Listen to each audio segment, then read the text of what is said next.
তফসির ইবনে কাসির, আসহ তফসির রাওয়ায়াতান ইবনে কাসির, অনেক বড় তফসির। ওখানে একটা ঘটনা আছে। নবী করিম সাল্লাল্লাহু আলাইহি ওয়াসাল্লামের জামানা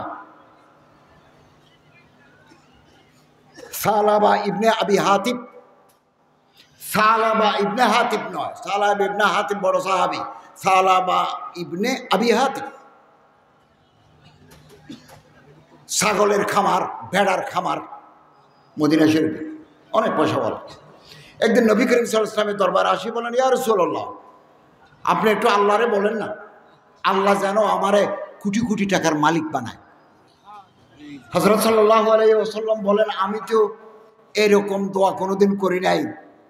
আমি দোয়া করলে তো আল্লাহ ওহুদের পাহাড় আমারে সোনা বানায় দিবেন,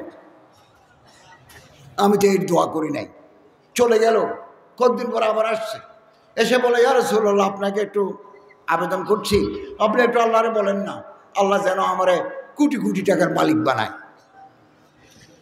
এবং সাহাবা বলতেছে, ইয়া রাসূলুল্লাহ, টাকা পয়সা আমার আছে, তবে আল্লাহ যদি আমার বেশি টাকা দেন, আমি গরিব দুঃখী এতিম ফকরা মাসাকিন ওয়াবনাস সাবিল এদেরকে দান করব।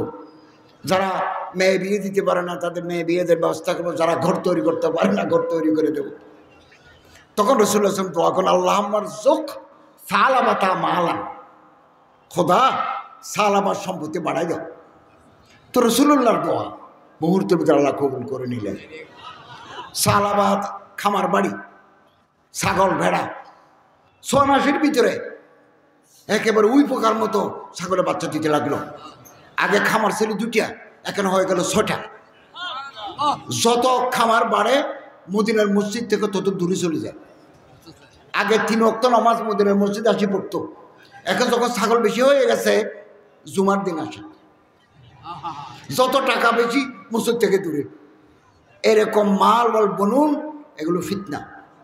যেই সম্পত্তি আল্লাহর সাথে সম্পর্ক করে দেয় এই সম্পত্তি আল্লাহর রহমত, যে সম্পত্তি আল্লাহ থেকে দূরে নিয়ে যায় এই সম্পত্তি গজব।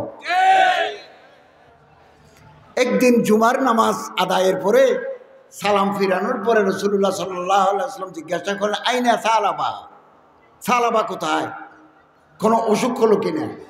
সাহাবায়ে কেরাম বলল, অসুখ নয়, টাকা হয়েছে যে বেশি টাকা, এখন নামাজ পড়ার টাইম নেই, টাকা নিয়ে ব্যস্ত, ছাগল নিয়ে ব্যস্ত। পরে আল্লাহ তাআলার পক্ষ থেকে আয়াত নাযিল, খুয মিন আমওয়ালিহিম সাদাকা। আল্লাহ তাআলা বলেন, দুনিয়াতে আমি যাদেরকে পয়সাওয়ালা টাকাওয়ালা বানিয়েছি তাদের কাছ থেকে যাকাত নিয়ে গরিব দুঃখী মানুষের মধ্যে বিতরণ করে দাও।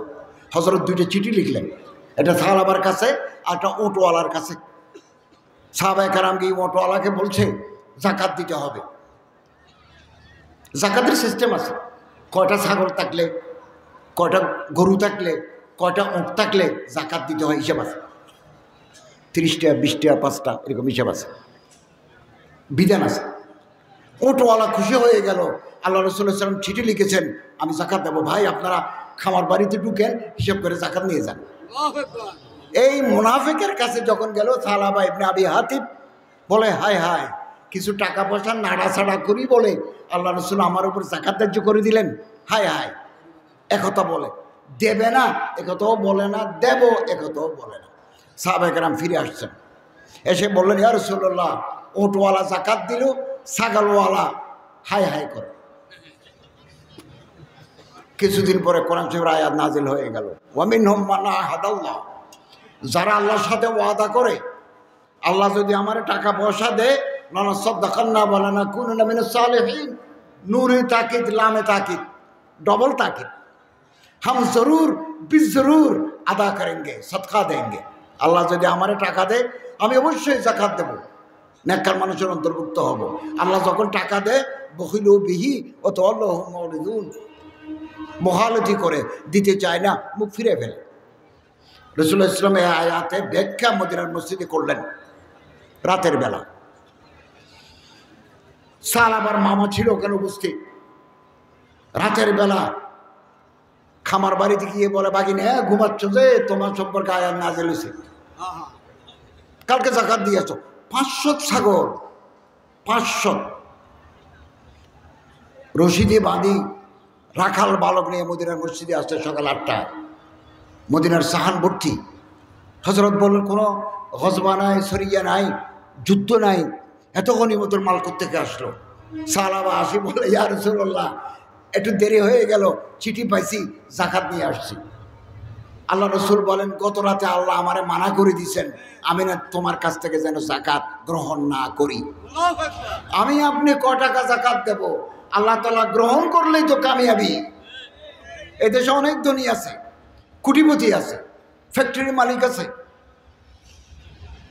আপনি আমি যে জাকাত দেব, আল্লাহ তাআলা কবুল করলেই আমাদের কামিয়াবি।